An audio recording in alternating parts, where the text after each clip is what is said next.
When my sister said my kids weren't important enough to be invited to her daughter's birthday, something inside me cracked. Sophie's smile vanished when she overheard the call, her little hands clutching the edge of the table, trying to understand why families suddenly had rules about who was worthy. I could have swallowed it like every other slight that came from Clara, every time she turned love into hierarchy. But when my daughter whispered, "Mom, are we not family?" that was the moment I decided silence would never protect us again. My name is Anna Whitaker, and that single question changed everything. The pasta sauce simmered softly on the stove when my phone started ringing. I wiped my hands on a towel and answered. Still stirring out of habit, Clara's voice burst through the line, bright and polished, like always. "Guess what? Emma's turning 10.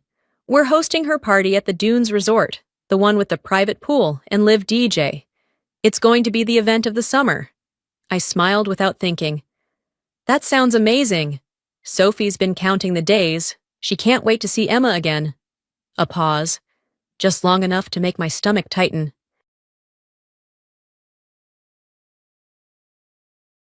"About that," Clara said, her tone light but edged.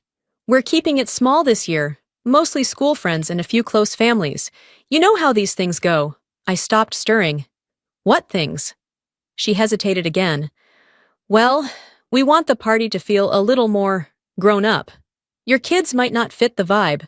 There'll be a lot of important people, and, little ones can get distracting."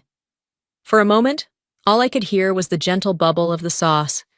Sophie had spent weeks drawing birthday cards for her cousin. Clara, their family. It's Emma's day. Anna.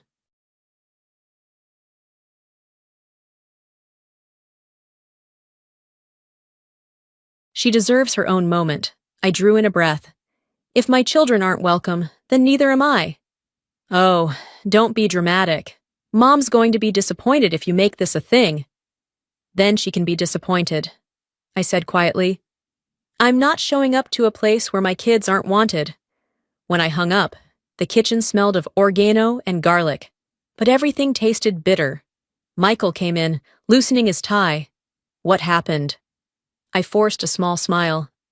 "Nothing. Clara's just being Clara."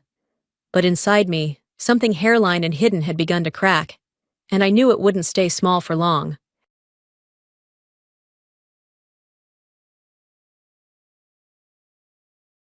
Two days later, my mother called. Her tone was gentle, but her words carried that faint edge I'd known all my life. Clara told me what happened. "Sweetheart, don't make this a big deal. Every child goes through phases. Emma's growing up. She just wants her own kind of atmosphere." A bitter laugh almost escaped me. "I just want fairness. Mom. Anna, our family has never been perfectly fair.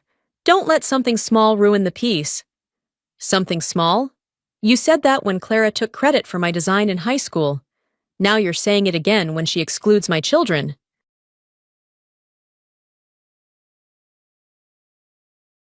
There was a long pause, then a sigh. "Clara means well. You just have to be the bigger person."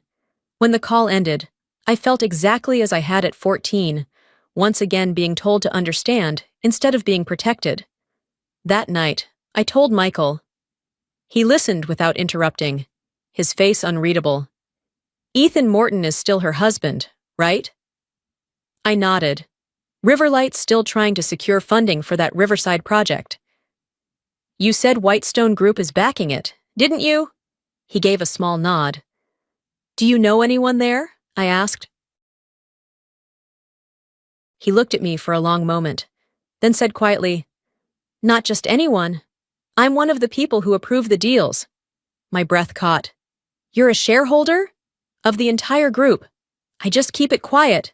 Flashy isn't my thing." I stared at him, not because of the money, but because I realized the balance that had tilted toward Clara our entire lives might finally shift. He reached for me, kissed my forehead lightly. "Don't let that distract you. Things have a way of revealing themselves when they should. For the first time, I didn't feel small. Something in me, something long buried, sat up and took notice. 3 weeks before the party, Clara created a family group chat. My phone buzzed nonstop with photos of invitations, catering menus, and DJ playlists. Mom chimed in, full of pride. So beautiful. Clara, you've outdone yourself again. I said nothing. That night, Sophie came into the kitchen. Mom, is Emma's party at the beach? Grandma asked me what dress I'm wearing. I froze. You heard her wrong? She shook her head. No. She said she couldn't wait to see me there. The disappointment in her eyes hit harder than anything Clara had ever said. She was old enough to sense the truth, even if she didn't understand it. The next day, a private message from Clara popped up on my phone. Anna, don't overreact. This is Emma's birthday, not a family referendum. Try to be mature about it. I typed a reply, deleted it, and put the phone down. The silence in the room felt heavier than anger. That evening, Michael sat on the couch, scrolling through reports on his iPad. Without looking up, he said, Ethan's working closely with my finance team.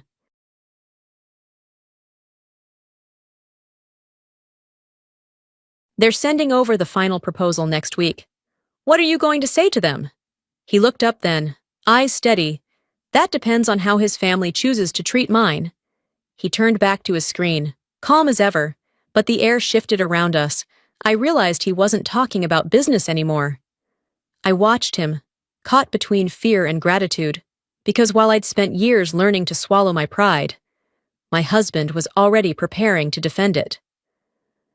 The morning of Emma's birthday came bright and sharp, the kind of day when the air feels too clean for pain.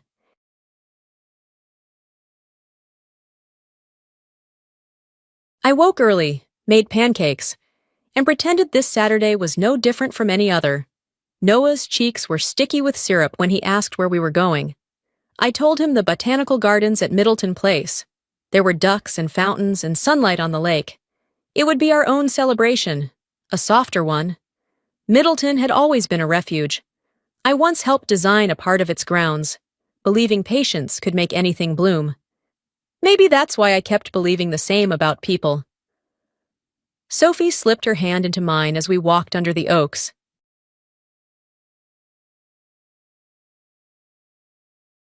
Mom, do you think Emma will be there? I smiled. Careful not to let it break. She's probably busy with her cake. Honey, we spread lunch on a picnic blanket near the water. I tried to laugh at Noah's silly jokes, to make this day ordinary. For a while, it almost worked. Then Sophie tugged my sleeve, voice trembling. Mom, look. On her phone glowed an image from Instagram. Emma, mid-laugh, blowing out candles, surrounded by every cousin, every aunt and uncle, my mother smiling in the background. Everyone but us. My chest tightened.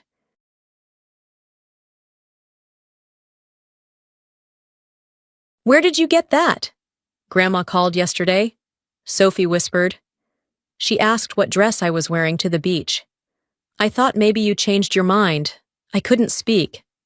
Sophie's eyes filled, wet and shining. Mom, are we not family? That single question tore through every defense I had left. I gathered her in my arms, but no hug could fix what she'd just learned. Michael stood behind us, silent, his hand resting on Noah's shoulder. The drive home was wordless. The quiet felt heavier than anger. Even dinner clattered without sound. After the kids went to bed, I heard Michael's office door close. His voice, steady and calm, drifted through the hall. Yes, this is Michael Whitaker, about Riverlight's proposal. Terminate it, effective immediately. I froze mid-step, my heart hammered. What did you do? He turned toward me, face unreadable. I stood up for our children, he said simply. For a moment, fear and relief collided. He had just destroyed Ethan Morton's $28 million project, the pride of my sister's household.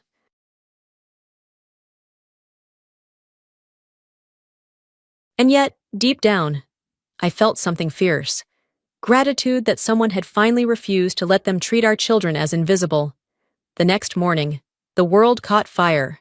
My phone rang nonstop. Clara, Mom, Ethan, even my brother. I finally answered. Clara's voice shook with rage. Whitestone canceled our contract over family values. Do you know what that means? I kept my voice calm. It means Michael won't partner with people who demean his family. He's ruining our lives over a child's birthday party. No. Clara. Over 2 children you decided didn't matter. She hung up.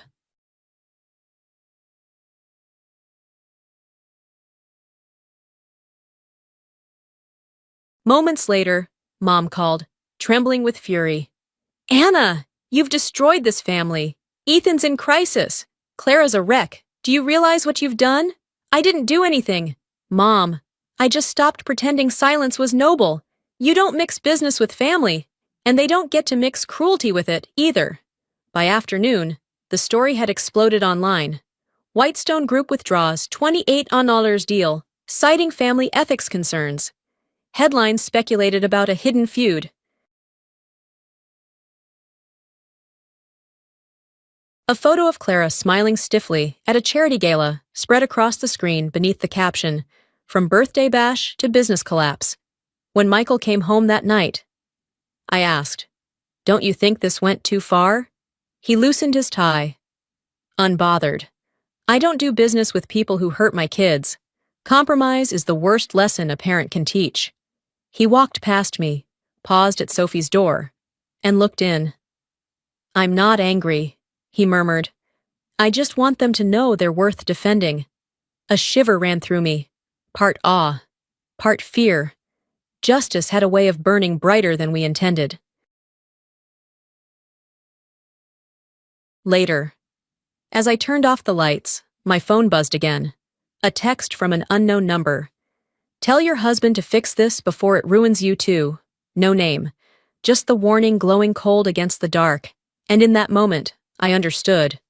What we'd started wasn't revenge. It was a reckoning, and it had only just begun. Within 3 days, Charleston was buzzing. News anchors, podcasts, and social feeds all said the same name, Whitestone Group. The Post and Courier ran the headline across its front page. Whitestone withdraws $28 project from Riverlight. Moral clause invoked. Jew.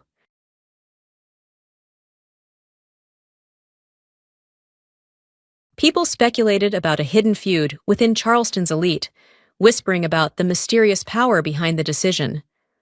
I avoided the news, but my mother didn't. She called before dawn, voice trembling with panic. "Anna, have you lost your mind? People are saying you pushed Michael to destroy that deal. You've turned this family into a joke." I kept my voice steady. "I didn't do anything." Michael acted on principle. Principle? Do you want our family name dragged through the mud forever? If our reputation only exists when I stay quiet, then I don't want it. I hung up, but my hands shook. Peace had never sounded so thin. By afternoon, Ethan Morton held a press conference, cameras flashing in his smug grin. He said, "No one should use financial power to settle personal vendettas." I glanced at Michael, who barely looked up from his coffee. "People only call it revenge when they're the ones who deserve it," he murmured. That night, an envelope slid through our front door. Inside was a printed photo, Michael and I walking the kids out of the botanical gardens, with messy handwriting scrawled across it. "You wanted to make a statement."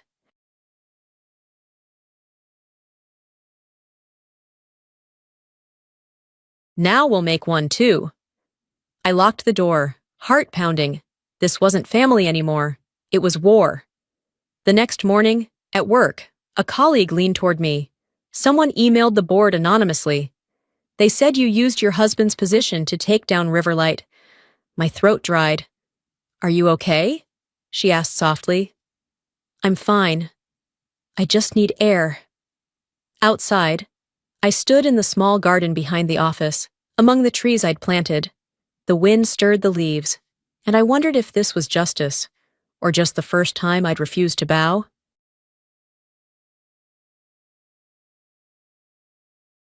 That evening, Michael was summoned to an emergency meeting at Whitestone. The board feared a PR disaster. When he came home, his voice was calm. If losing reputation is the cost of protecting my family, I'll pay it twice. By nightfall, an anonymous post spread across Whitestone's employee forum. He's the only executive who acted on values instead of image. Power. I realized, had never looked smaller or heavier. 2 nights later, near dusk, a knock echoed on my front door. Clara stood outside, no makeup. Old coat, eyes rimmed red. No Ethan, no mother, just her.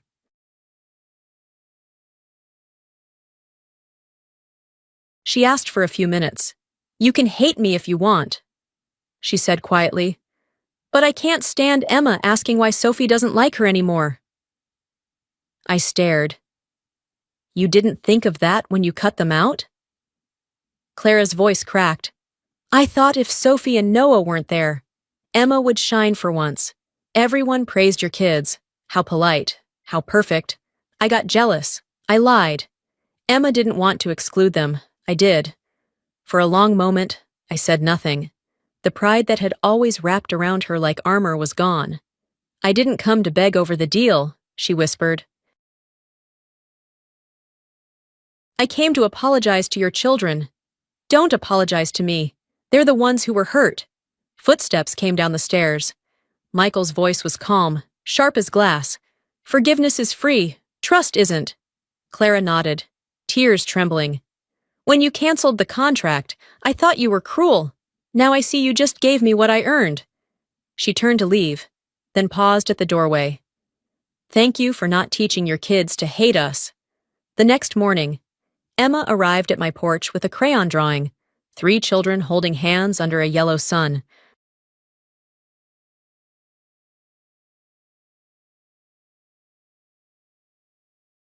"Mommy says it's Cousin's Day," she said, smiling wide. I pulled her into my arms, tears slipping down before I could stop them. Later that night, a message from Clara appeared on my phone. "If justice had a face, it would be your daughter, the one who asked. Are we not family?" I read it over and over until the words blurred, realizing her downfall had been the only thing pure enough to save her. 2 weeks after our talk, Clara texted that she wanted to bring Emma over, not to discuss business, but to apologize. That afternoon, sunlight poured across the porch, soft and golden. When I opened the door, Clara stood there, pale and nervous, Emma half hiding behind her. The little girl stepped forward, holding 2 crayon drawings. "I made these for Sophie and Noah," she said shyly. 3 children held hands on a beach beneath a smiling sun. Sophie hugged her cousin instantly, and Noah ran off for cookies. Laughter filled the house again, light and innocent, and I felt something inside me unclench. Clara watched them, her voice trembling. "I used to think money measured success."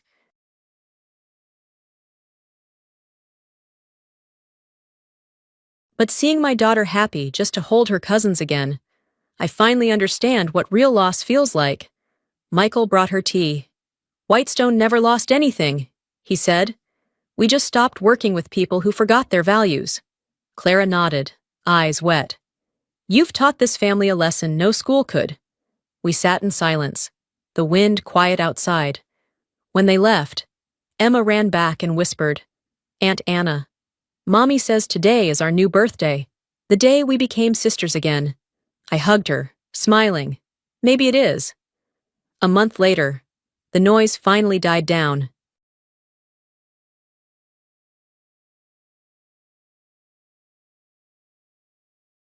The headlines faded. The reporters moved on. Riverlight's project was gone for good. Ethan tried to find new investors, but no one wanted to touch anything tied to the Mortons. Clara left Charleston soon after, opening a small pottery studio outside the city, a quiet, humbler life that suited her more than she probably realized. One evening, Michael showed me an email from Whitestone's board. They'd reviewed his case and voted to keep him in his executive role. A few opposed, but the majority supported his stance. He closed his laptop and said softly, "Business can be rebuilt, character can't." What we lost today isn't loss if it was traded for integrity. I watched him for a long moment. Do you ever regret it? Never. If I'd stayed silent, Sophie might have thought she wasn't worth defending. Something in my chest loosened. Justice, I realized, wasn't about punishing others. It was about showing your children they matter enough to stand up for. The next day, a letter arrived from Clara. Inside was a photo of the 3 kids playing in the botanical garden, sunlight catching their hair. Beneath it, her handwriting read, "No projects, no parties."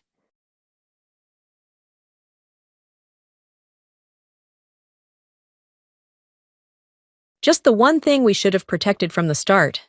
Family. I folded it carefully and placed it in the wooden box that held my first landscape sketch. On the lid, I added a note. Value, victory.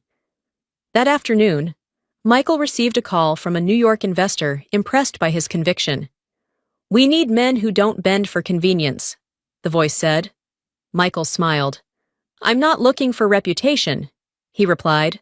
"I'm looking for peace when I look my children in the eye." Autumn came with its quiet kind of grace. The heat had faded, replaced by the crisp air that smelled of river salt and fallen leaves. At the edge of the new elementary school by the water, the student garden was almost finished. Rows of young trees stretched along the bank, the same ones I had planted in June. They'd endured hurricanes, high tides, and the heavy rains of summer. Yet now they stood taller, their roots anchored deep in the earth. Sophie sat nearby on a flat stone, coloring with her legs crossed, humming softly. After a while, she looked up. "Mom, is Aunt Clara still mad at us?" I brushed a leaf from her hair, smiling.